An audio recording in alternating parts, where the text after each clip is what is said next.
Hey, good morning, Gary Morris here again. It is August 10th, a Monday, and it's a beautiful day here in Michigan. It's warm, a little muggy, but nothing we can't enjoy. Today, so right now there are two spectrums when it comes to business valuations and two categorically different um, pathways that, or I would say qualifications that businesses go through.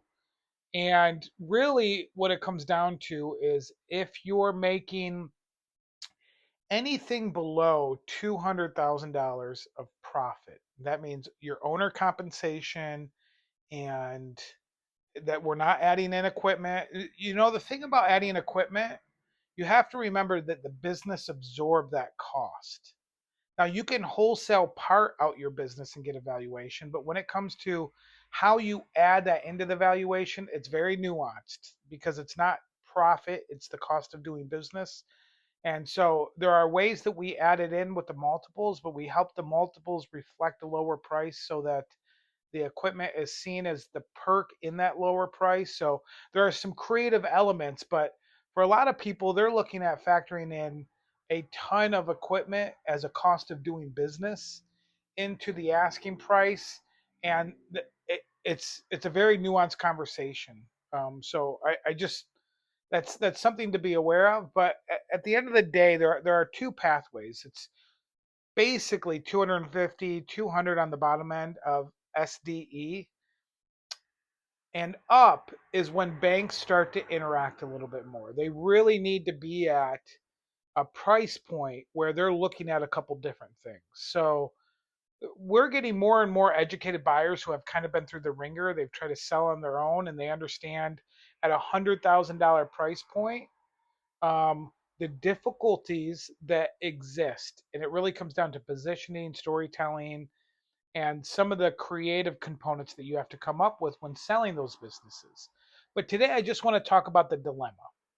The dilemma is with SBA, they want to add back an operator in your position. So let's say you're paying yourself a very healthy amount of $100,000 a year. You're an owner of a business and you're doing 100K, and you're looking to sell your business.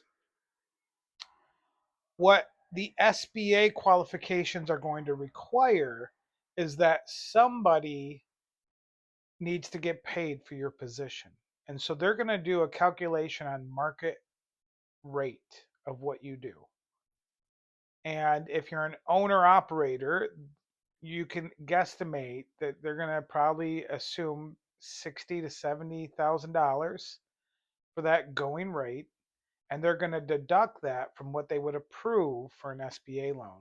Now, the reason why they do that is because they want to make sure their DSCR is covering all of the debt and somebody can still run the business. So the debt that's going to be serviced through the loan, they want to make sure that there's enough funding for the owner to get paid a livable wage and profit to pay whatever the amount is that they're going to loan.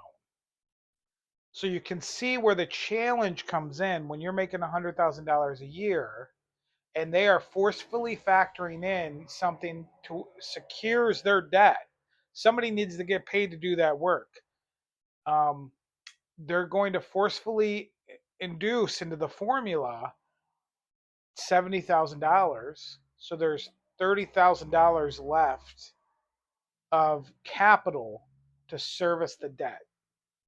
So that's per year, right? So the math begins to look not as attractive at, let's say, 3 grand a month or 2 grand a month, um, that they're going to use to service the debt. So again, it comes down to the asking price. Now, there are creative ways around this. Some of that's owner financing, some of that's how much cash is required to be put down. It doesn't mean that it's not a sellable business. It just means who we approach as a potential buyer has to look different. They need to either have capital in. Now, there is another thing that we particularly have some capabilities of doing, which is factoring in two things: some projected revenue when we see some very strong year to date um, financials. We'll submit that with some lenders. And then we have a couple lenders that take a creative approach that if the owner has some existing capital or existing income, so for instance, we go to a competitor and say that this business is for sale, and that owner is coming with their own already pre established annual income, and they don't necessarily need to take that income from the new proposed business opportunity.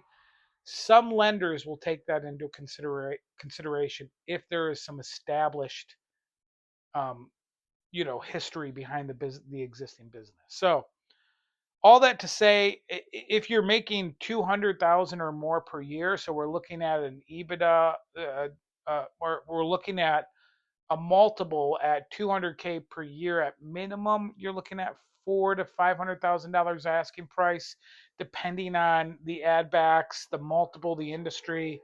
But let's just use for easy math, we're two xing it. Typically, you go higher the more you make too, because you're having to work less in the business. So there's some other variables in there. But just for easy math, you can pay somebody $60,000 or $70,000 a year to do the ownership operator role, and you still have substantial income to work with to service the debt. And so that makes those deals become a lot easier, require a lot less creativity, and opens it up to a lot more investors. So we can work with a lot of different buyers, and the buyer market opens up substantially at that point. So think through that. If you are a buyer, understand some of those dilemmas. If you're a seller, understand some of those hurdles when you go to an asking price. Again, it doesn't mean that it's not worth anything. It just means we have to be creative in our approach to who we're trying to sell it to and how that deal gets financed. So I hope that helps. I hope you enjoy your week, and we'll talk again soon.